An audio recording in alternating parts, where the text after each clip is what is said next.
Do you ever feel like no matter what you do, no matter how you do it, how you say it, whatever, someone always has something to say, right? Maybe you post online, you share a win, and instead of support, someone rolls their eyes either physically or virtually or throws some shade.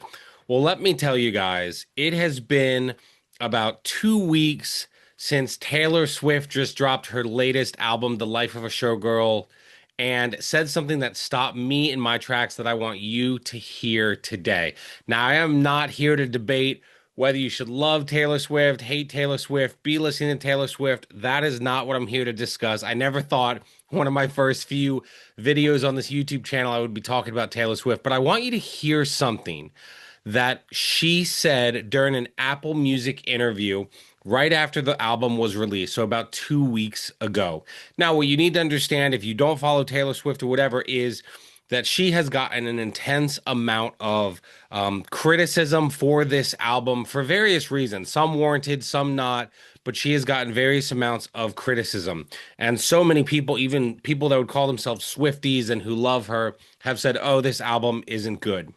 But here's what she said almost 2 weeks ago in her Apple Music interview. Now, there were a lot of pieces to this, but she said, if it's, people were asking about like the hate she's getting and the album and this and that. And she said, if it's the first week of my new album release and you are either saying my name or my album title, you're helping me. Right? Let's say it again. If it's the first week of my album release and you are saying my name or my album title, you're helping me. And that hit me hard, guys, because it reminds me that even in real estate, even in music, even when you're doing good work or maybe you're not, people will talk. But if they're talking, that means that you are showing up and doing something, whether it's disrupting the industry, serving your clients, whatever. That's what's happening. So if you're a realtor trying to grow your business through social media, but if you're afraid of what people will think, trust me, I have been there, and I want you to know you are not alone. I will help you build a plan here on this channel that feels authentic and that actually works. So we can, I want to continue growing here and creating a strategy. But here's what I want you to understand. I will be real with you. The first time someone close to me questioned my intentions on social media, it really cut deep. I will not say who it is. I will say they're someone that's very close to me still to this day and said this probably 4 or 5 years ago. They said to me, John, it's very clear from social media that all you care about is your clients and how much money you make. And that hurt for a number of reasons. Number one, it was not true at all. I try to be very humble on social media, but it hurt in a second way because what they didn't see was all the late nights, early mornings, stayed up worried about clients who were scared about buying. The times I called lenders at 10 p.m. to try to get a deal to close the next morning. The mornings I prayed for the right words to help families that were struggling. The moments that I prayed that the Lord would help my family as we were struggling financially in 2019, 2020, 2021. But that moment taught me something. Every single person has haters. Even the people who love you the most can misunderstand you. And if Taylor Swift can release an album knowing millions of people will judge it, I can handle and you can handle a few opinions about our social media content, videos, whatever. Right? Taylor, in that interview, said this directly. I welcome the chaos. In the interview, they were saying, well, what does this song mean? What does this mean? What are you trying to say here? And she basically said, I welcome the chaos. She said, I can't control whether you love it or hate it. I can't control if you didn't like this song that I really appreciated. And she said something interesting too. She said, and I'm not going to try to change your opinion. I think she understands that in terms of art, people have different perspectives. Maybe you think this album that she or any artist put out is their greatest work, while others think, oh, this is their worst, right? And so you cannot control the noise, but you can control your focus.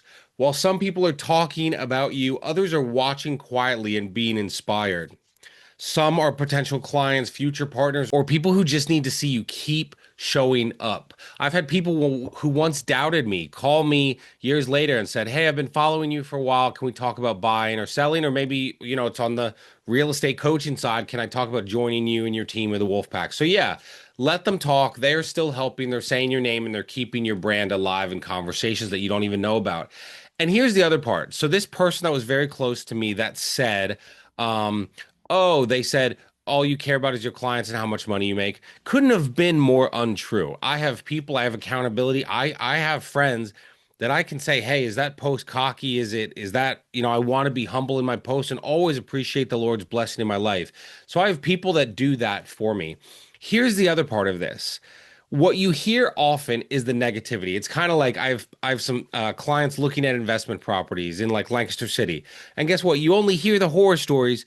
You don't hear the good stuff. I'm going to tell you something that I haven't shared anywhere yet. This is the first place, but as I record this, last week, I was around a group of people, and I won't give you all the details. And I remember saying, like, I don't want to be the loud one. I don't want to be the guy, like, that always has something to say, especially in a quiet group. And this person, this friend of mine, I'll call him Rich. And Rich says, John, I was so glad you were there. And I went home and said to my wife that I wish I could be more like you. Right. And that to me was so special because I thought, I didn't know that this person felt this way. Sometimes I can be a lot, right? And we know that, like, but I have this personality that's bold, abrasive, I will say what I'm thinking and feeling. And so at times I can feel like, oh, I need to tone that back. No, because here's the thing, and this is the thing on social media. The people who appreciate you are going to appreciate you. The people that don't and don't understand you aren't going to, and you can't convince them, right? So I remember all the times that people have kind of doubted my content, right? And I've seen people make comments, does this guy even sell houses or whatever? And for a second, right, my stomach sinks. But then I laugh because that week maybe I closed two deals and made $30,000, right? And both came from social media.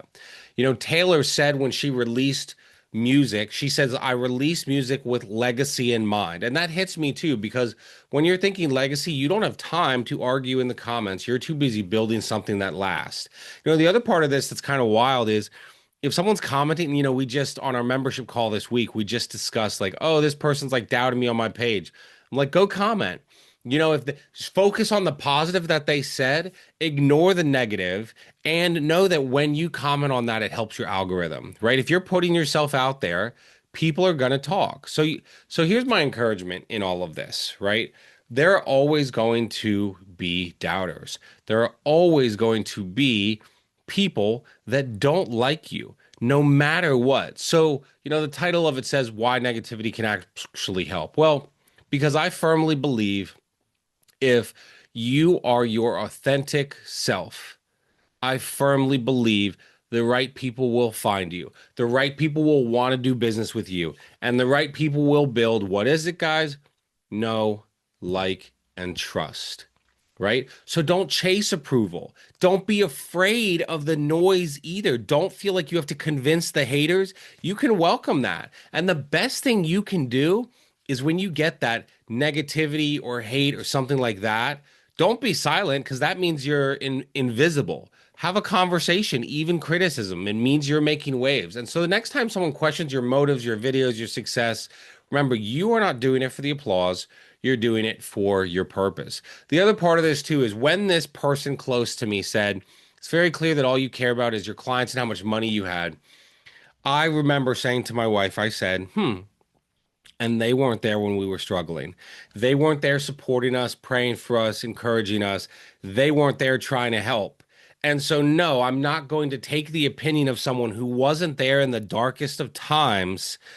I'm going to take it with a grain of salt, basically. I'm not going to let them say all this negative that I take in and then internally, feel negative about myself. No, I'm going to let them think what they want. I'm never going to convince the haters online that they should trust me or like me or whatever, right? So if they want to question my motives, my success, whatever, I am not doing it for them. I'm doing it for the right people. So if Taylor Swift can drop an album, face millions of opinions and hate, and still smile knowing that every single word she says helps her album grow, you can do it too.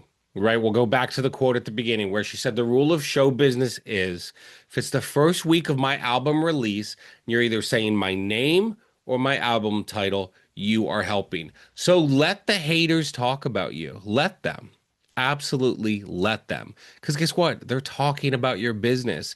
And you know that you have integrity, right? I firmly believe if you're watching this, you want to do the right thing. You want to have integrity. You know, even even this week, someone was saying like, "Oh, I could do this thing with this referral and kind of skirt around the rules," and I just said, "Integrity wins. Integrity always wins." So I'm always going to have integrity, and that, if I have that integrity, there's nothing that you can really say that's going to stop me, frustrate me, or take me out of my purpose, which is to love and serve and care about people and build relationships on social media where I build that know, like, and trust. So, love you guys so much. Thanks so much for watching. And just remember, if you have negativity out there, more than anything, it helps you grow your business and you can show the people on your social media pages the integrity, the character, and how you really do the right thing and serve people in your business. So, love you guys. Thanks so much for watching, and I will see you guys on our next video. And remember to hit that subscribe button, and maybe leave a comment about like maybe some negativity you're dealing with, and I'd love to kind of encourage and support you through that. But yeah, make sure you hit the subscribe button for 2 new videos per week, helping you grow your business without cold calling, door knocking, buying ads, or buying leads. Talk to you guys soon.